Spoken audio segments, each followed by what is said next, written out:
sobre toda essa amarração e essa artimanha do Arthur Lira. Ele ontem, eu já comentei aqui, né, diz que o governo tem que entender que o Congresso brasileiro tem o seu protagonismo. A gente quer te ouvir sobre isso, Cris. Enfim, como é que você enxerga toda essa amarração e o papel do Lira? Até porque agora tem uma hashtag no Twitter que está bombando como Lira, inimigo do povo.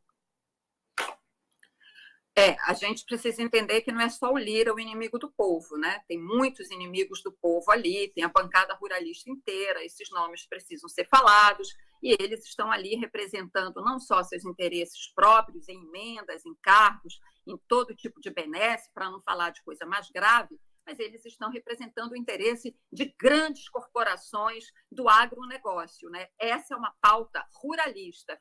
Essas mudanças que foram aprovadas, elas favorecem, elas são uma agenda do agronegócio no Brasil. E aqui é importante a gente dizer que, quando a gente fala de agronegócio, tem gente que separa agronegócio, como se existisse essa diferenciação do agronegócio, aquele fazendeirão grileiro que anda armado, que sai matando trabalhador rural, indígena, etc., e um agronegócio supostamente mais civilizado. No final das contas, é tudo a mesma coisa. Se você for rastrear este agronegócio, ele supostamente é sério, que cumpre as regras e tal, ele também se beneficia de terras desmatadas.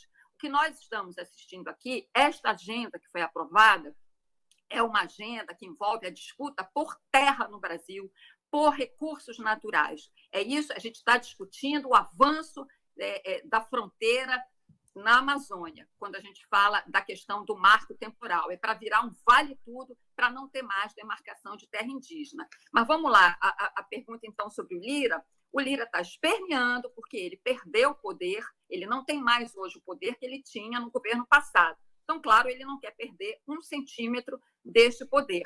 E o que ele, a bancada ruralista e o Centrão fizeram, né, ao aprovar a urgência para essas regras? O que eles querem fazer? Impedir que este governo atue, né? Impedir a reorganização administrativa que foi feita por um governo que foi eleito pela maioria do povo brasileiro e que tem que ser respeitado, porque o povo votou no Lula, não votou no Lira para fazer isso que o Centrão está fazendo.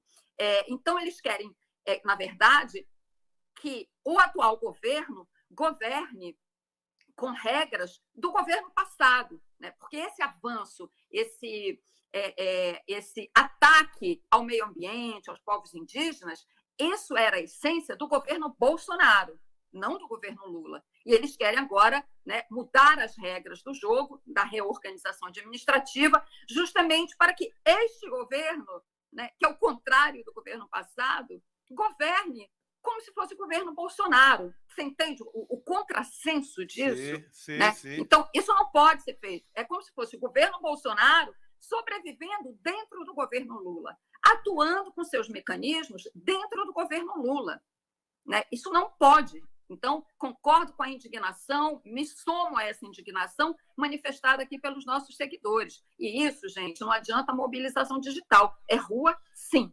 Agora, Vivian, se você me permite, eu queria saber se eu tenho tempo, porque eu queria falar muito sobre essa questão do marco temporal.